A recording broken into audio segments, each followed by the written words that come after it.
Hello YouTube, this is John. In this video, I'm going to quickly show you how to receive notifications on your smartwatch. In our case here, we have our smartwatch, our phone. So if I unlock here, I'm going to show you how we connect. So here I assume that you have connected your Wearfit app, and we're going to look for it here. So after connecting, you go to notifications. On my previous video and other videos, I'll show you how to connect.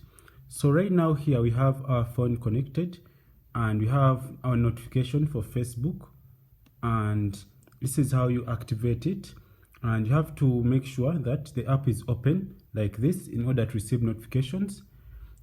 This was just a quick video on how to receive notifications on your smartphone and smartwatch.